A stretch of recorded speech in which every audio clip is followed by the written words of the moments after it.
South Asian parents जो है वो अपने बच्चे पे हाथ भी उठाते हैं और चिल्लाते भी हैं। शेमिंग ये सबसे खतरनाक चीज़ है पेरेंटिंग में। तो हम जो ना एक थप्पड़ तो मारते थे एक बच्चे को, पर उसको जो ना वो इफेक्ट जो ना जनरेशंस में आता है। दो बच्चों को कंपेयर नहीं करना चाहिए। हमें एक्सक्यूज करना आना चाहिए कि बेटे को या बेटी को हम कह सकें कि लिसन, हमसे ये गलती हुई है, ये तुम्हारा कसूर नहीं था, कसूर मेरा था, ये दोबारा नहीं होगा, मुझे माफ़ कर दो। मैरिजल लाइफ है, उसकी पहले अंडरस्टैंडिंग होनी चाहिए कि आपकी लड़ाई एक दूसरे के साथ बच्चों के सामने ना हो। अगर बाप जो है वो माँ की रिस्पेक्ट नहीं करें। कौन कौन सी चीज़ें आपको नज़र आ रही हैं कि ये चीज़ें अपराइज हो रही हैं? स्ट्रेस, डिप्रेशन, एग्जाइटी तो हर वक्त होती है, पर इस वक्त अपराइजिंग जो है वो है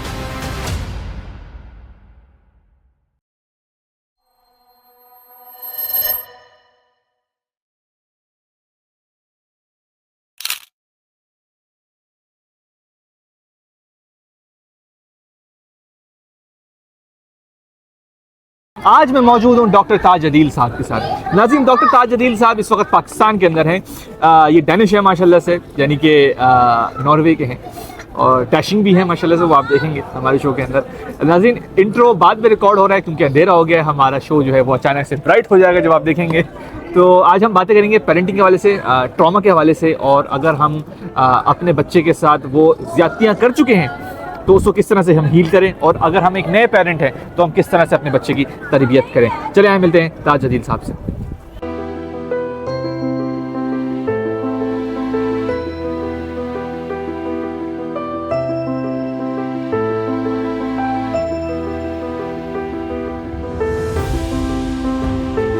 वेलकम टू पाकिस्तान।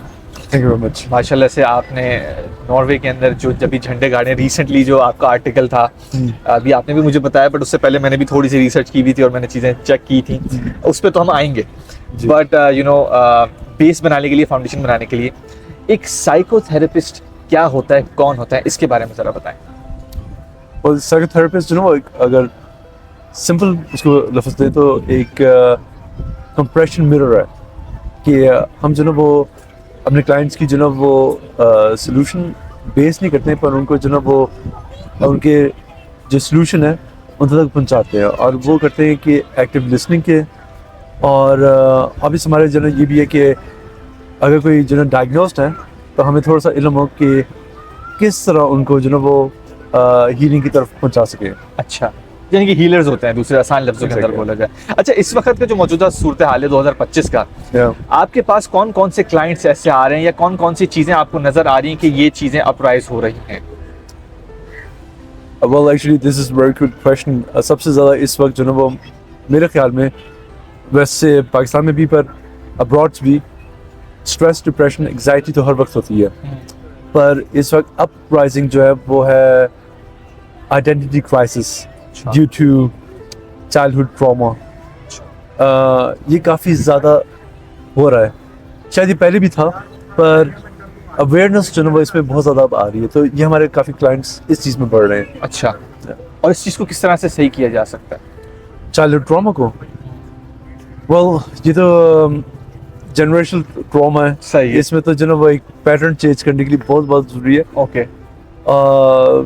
जो इस वक्त हम कोशिश कर रहे हैं डेनमार्क में भी और स्वीडन में भी, वो ये कि एक इसकी अवेयरनेस बनाई जाए, और अवेयरनेस से अगर नॉलेज बनता है तो ये लोगों को जो ना वो कर सकता है कि अगली जनरेशन जो ना वो कह सकती है कि it stops with me. Okay. अच्छा, लेकिन जिस तरह से अभी जो दौर चल रहा है, अगर हमारे जितने भी नए पेरेंट्स हैं और वो ये सोचते हैं कि जी इट स्टॉप्स विद मी, अब वो क्या करें कि अपने बच्चे को और सिक्योर बनाएं और चाइल्ड ट्रॉमा से बचाएं, यानी कि हमारी आइंदा आने वाली जो जनरेशन है वो इस चीज़ की शिकार ना हो? इसमें भाई, इसमें एक बहुत ज़रूरत की चीज़ है कि हम अपनी बेस लाइन पहले जो ना खुद बनाएं। ओके। इसी के हम जो ना वो एक्टिवली, कॉन्शियसली अपने बच्चों को कभी ट्रॉमा नहीं देते हैं। सही है। हम हमेशा जो ना इनडायरेक्टली, अनकॉन्शियसली ट्रॉमा देते हैं। ओके। और वो इसलिए कि हमारे साथ जो बीती हुई है, हमारे पेरेंट्स ने जो किया हुआ है। अब एक दिन मेरे से पूछा था कि मुझे तो जो ना वो डांट कर और मार कर चला कर जो ना वो मैं रेस्ड हुआ हूँ, पर मैं अपने बच्चों को जो चेंज करना चाह रहा हूँ। तो उसकी अवेयरनेस कि आपको अगर जो है ये किया गया है तो आप जो है वो एक्टिवली कॉन्शियसली इस चीज़ को हटाकर आप जब करेंगे तो आपके जो जेहन में आएगा कि अच्छा आपका बेटे ने या बेटी ने कोई बात गलत की है और आपको वही पैटर्न याद आएगा कि मुझे चलाया गया है, तो आपको एक्टिवली जो है उसकी ऑपोजिट करना है। ओके। और ये काफ़ी दफ़ा जो है वो गलती हो जाती है, जिससे कि हम एज अ पेरेंट्स कभी भी ये नहीं सोचेंगे कि हम अपने बच्चे को हार्म करना चाहेंगे। सही बात।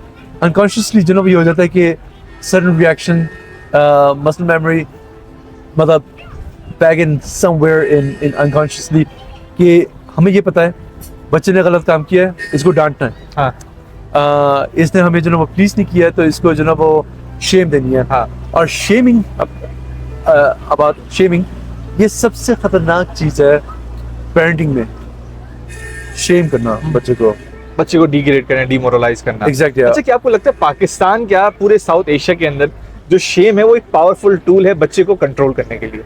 डेफिनेटली।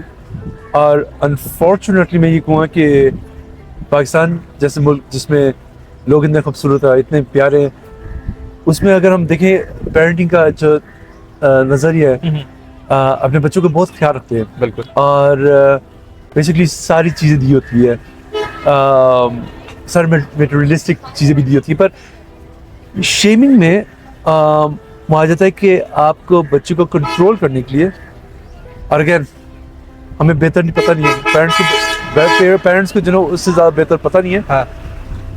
तो पेरेंट्स को सिर्फ ये पता है कि अगर आप जो वो बच्चे को शेम करेंगे तो आप ये कहेंगे कि आप कंट्रोल में रखेंगे, आप जो वो उनको काफ़ी सारी बुरी आदतों से दूर रखेंगे। सही बात है।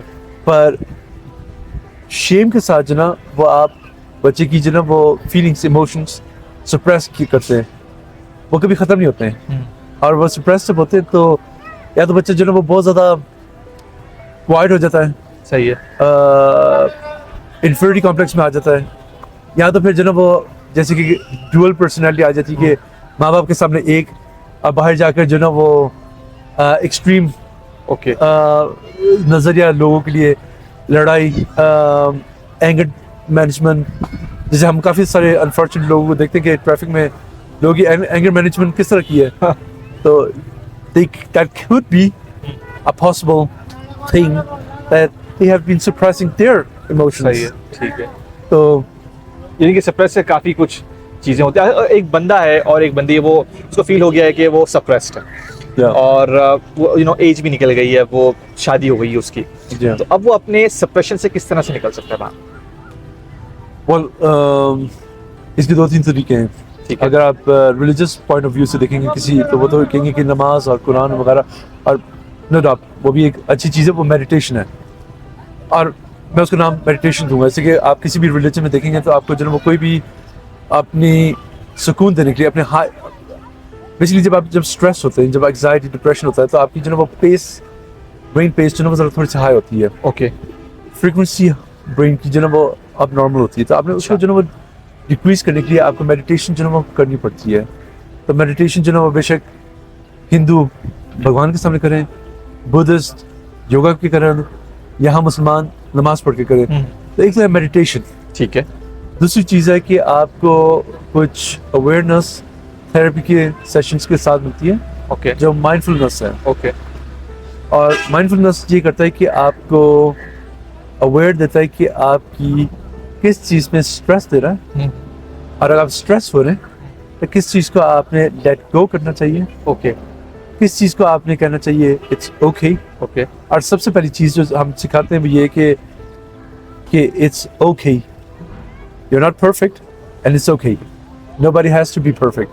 तो ये परफेक्शन का कि उसको जो वो लेट गो करे, वो स्ट्रेस को काफ़ी कम करता है। अच्छा, परफेक्शन Yeah, काफ़ी कम exactly, करता है। और जो तीसरी चीज़ थी आपने बोला था अभी, तीसरी चीज़ बेसिक जो वो ये कि उसको मैंने अभी मेंशन इसलिए नहीं किया था कि अगर बहुत ज़्यादा हो, हाँ, तो मेडिकेशंस भी आती हैं।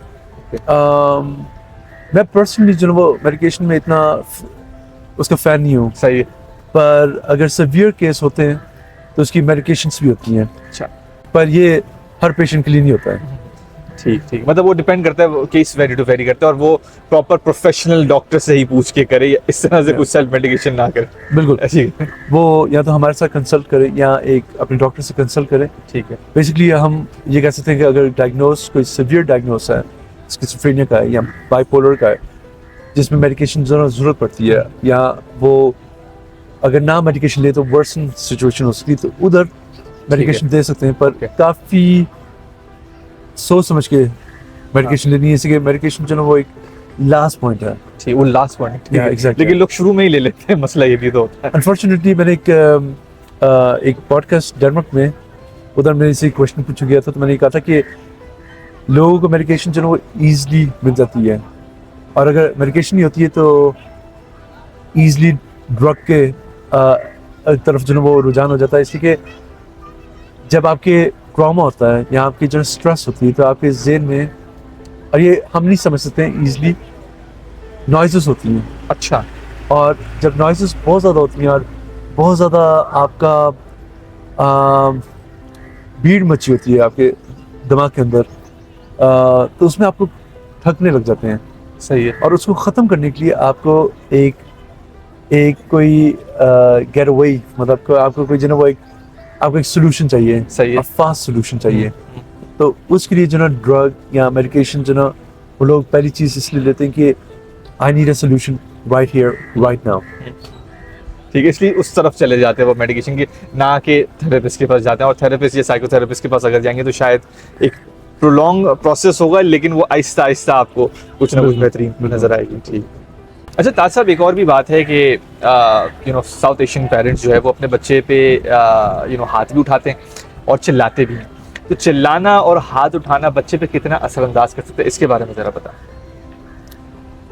बहुत ज़्यादा असर करता है।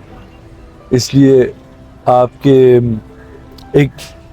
एक बाप या माँ, पेरेंट्स जो है वो अगर बच्चे को एक दफ़ा मारते हैं तो एक सडन ट्रॉमा होता है। इसको जो है वो, इसकी कम्प्लेक्शन नहीं इतनी होती है, इसको आप जो है हील कर सकते हैं। टाइम लगता है पर एक हील होता है।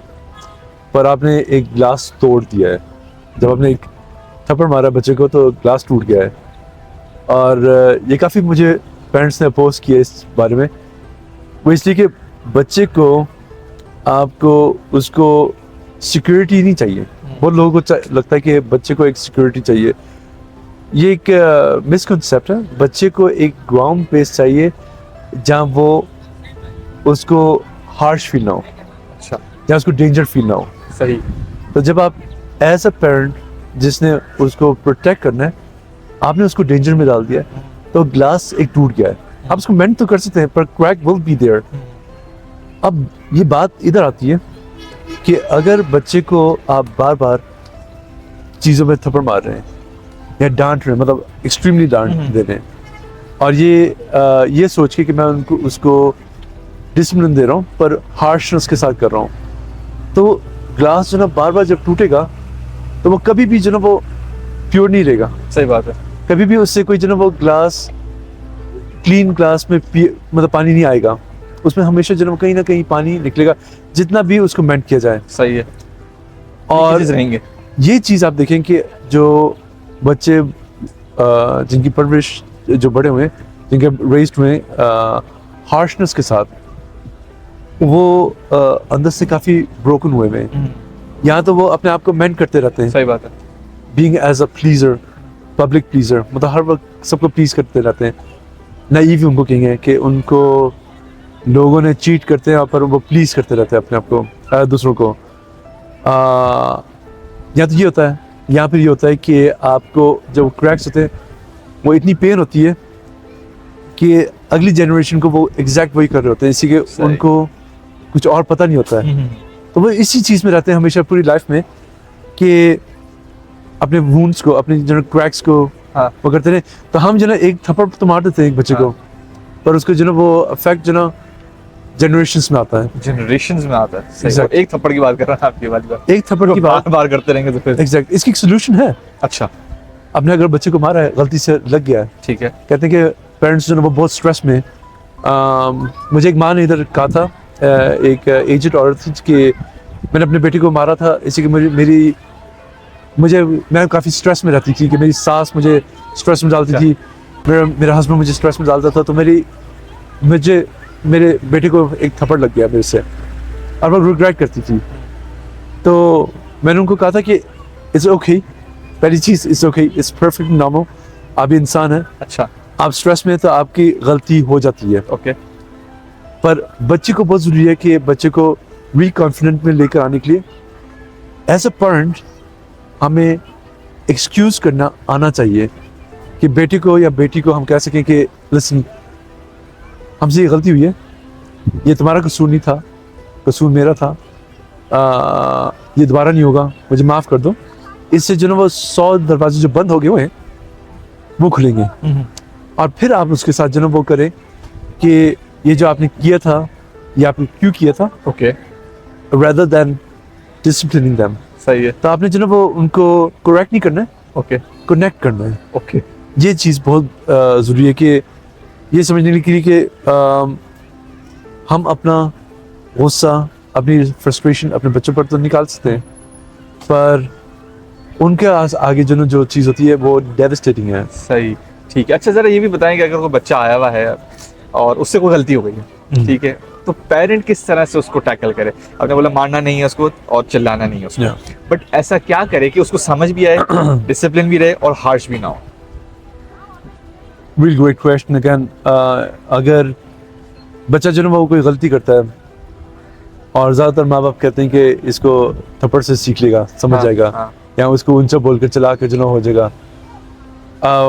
अगर हम अपना टाइम रिवाइंड करें, ठीक है, और अपने आप को जो ना वो बच्चा देखे और अपने आप को अपने टाइम पर या तो अपने वालिद साहब को या अपनी वालिदा को देखे, तो वो जब बच्चे को हम देखेंगे बीइंग एज मी, हम क्या चाहेंगे कि हमें किस तरह समझाया जाए, तरीके से, प्यार से। एग्जैक्ट।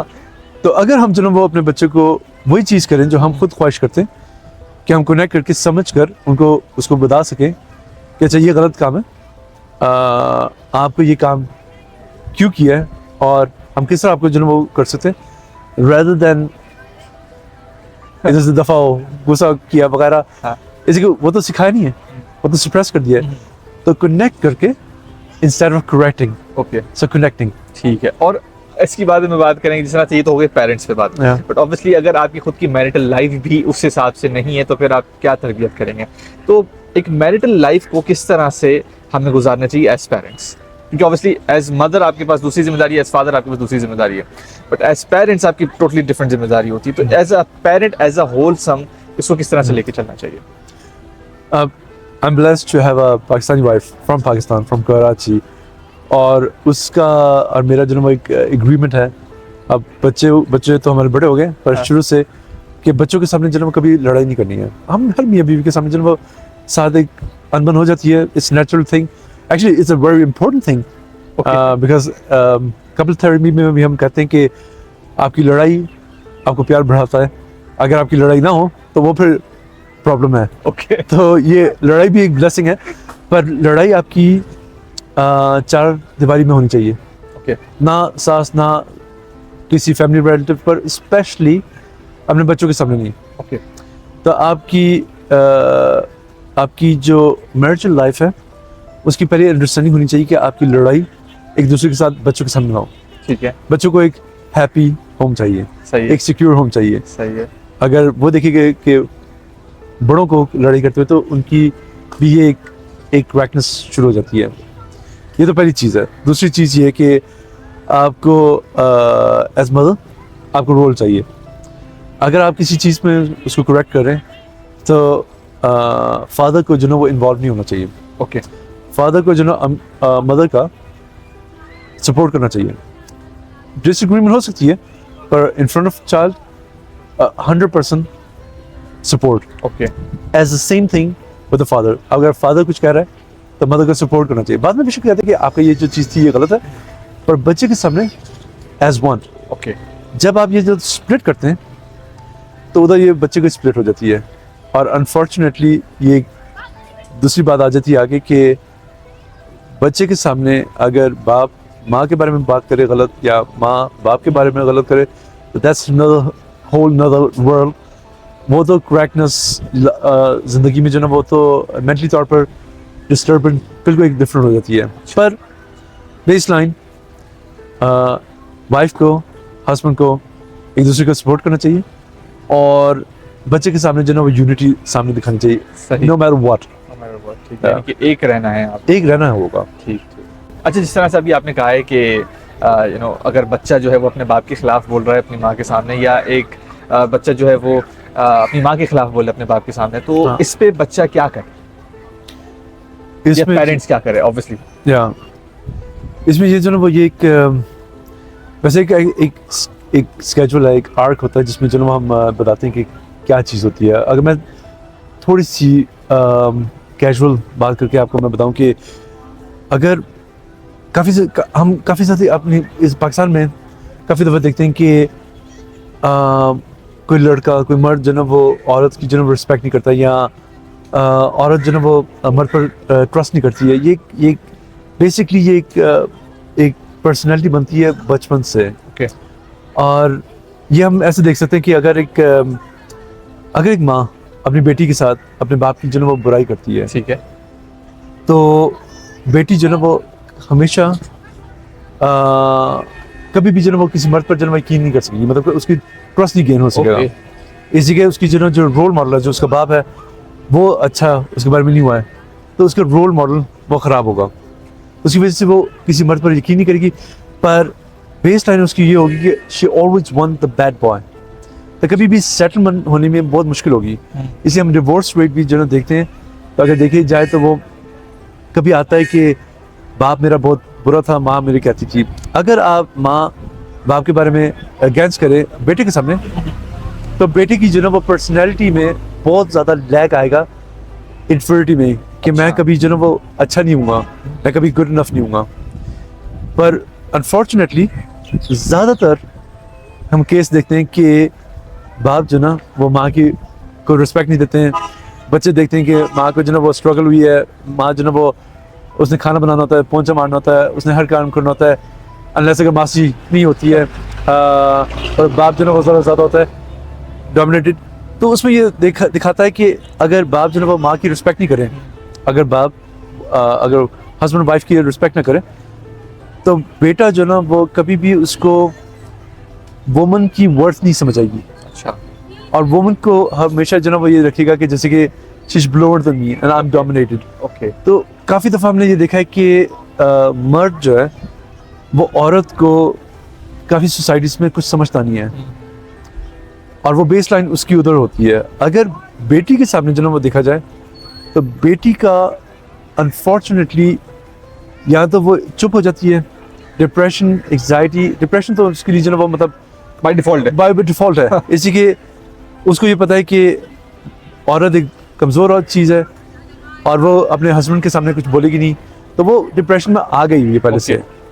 तो जो भी देखते ना, यहाँ बाप मतलब जहाँ हस्बैंड वाइफ की जो रिस्पेक्ट ना करें, या वाइफ हस्बैंड की रिस्पेक्ट ना करें, सन हो या डॉटर हो, दोनों की फोर डिफरेंट जो ना वो कैटेगरीज में अफेक्ट होते हैं। अच्छा, सही, ठीक है। तो अनफॉर्चुनेटली ये हर जगह पर हिट होता है।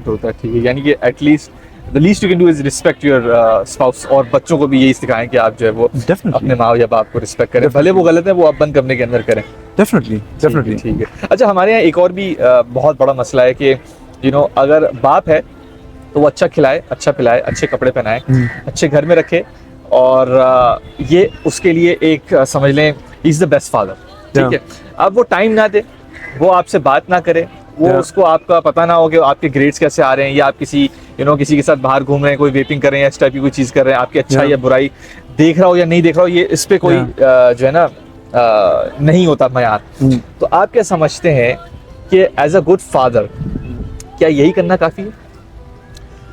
डेफिनेटली नहीं। ये हमारा जो ना वो एक कॉन्सेप्ट हो गया कि मटेरियलिस्टिक चीज़ें आप दें, आप स्कूल की फीस पे करें, आप जो ना वो गाड़ी, ड्राइवर, नौकर, बच्चों को जो ना कोई ब्रांड की कोई चीज़ है, ये सारी चीज़ें बेसिकली हम कॉम्पनसेट कर रहे होते हैं अपने टाइम के अगेंस्ट। बिल्कुल। तो ये चीज़ जो ना ये आप ज़्यादा करें या कम करें, बाई मीन आप अपने बच्चों की तालीम और बच्चों को खाना पिलाना, ये आपका एक फ़र्ज़ है। ओके।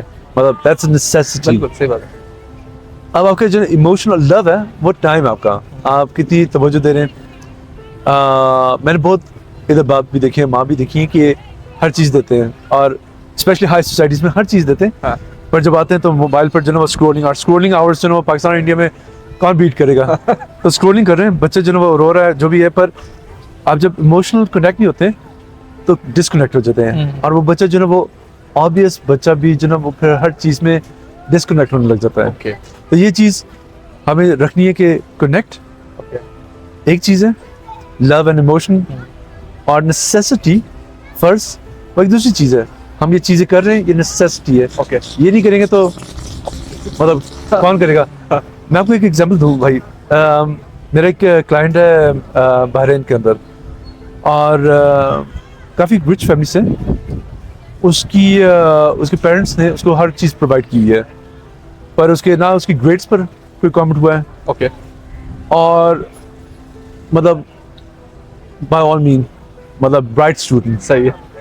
पर अनफॉर्चुनेटली वो ड्रग एडिक्शन में आ गया है, Okay. only because he's saying that I don't feel the love and connection with my father, so what's the purpose with all this। तो उसको हर चीज़ मिली हुई है, पर वो जो कनेक्शन नहीं मिल रहा है उसकी वजह से बिगड़ गया। और ये जो है ये आपको मैं एटलीस्ट 10 एग्जांपल मैं आपको इधर ही विद इन पाकिस्तान आपको मैं बता सकता हूँ जो फेमस प्रोफाइल्स है कि उनके बच्चों के साथ यही हो रहा है, आप कनेक्ट नहीं हो रहे। अच्छा ताज साहब, जाते जाते एक रैपिड फायर है, क्या पेरेंट्स को सॉरी कहना चाहिए है? Yes absolutely. इससे आपके जो है वो ह्यूमिलिएशन, आपको जो है वो आपको जो है वो एक तो कनेक्शन है, ठीक है, पर एक आपको जो है वो मतलब इंसानियत, ह्यूमैनिटी भी आपको सिखाएगी बच्चों को कि saying sorry is normal. Parents मेरे कह रहे हैं that must be the right way to say it. ठीक है। अच्छा, एक ऐसी चीज बताएं जो पेरेंट्स को नहीं करना चाहिए। दो बच्चों को कंपेयर नहीं करना चाहिए, अच्छा, दो बच्चों को कंपेयर नहीं। कभी नहीं करना चाहिए, कभी नहीं करना चाहिए कि तेरा भाई जो है वो ये कर सकता है या तेरी बहन ये कर सकती है। Comparing is equal to comparing is equal to inferiority complex, अच्छा, lack of confidence। yeah, okay okay. और एक ऐसी हैबिट बताएं जिससे फैमिली हील होती है।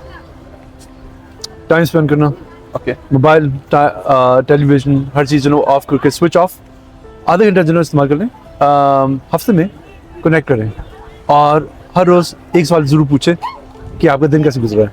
ठीक है ठीक है। अच्छा, एक ऐसी चीज आप कहना चाहेंगे हर पाकिस्तानी पेरेंट को, अगर आपको 2 मिनट मिले?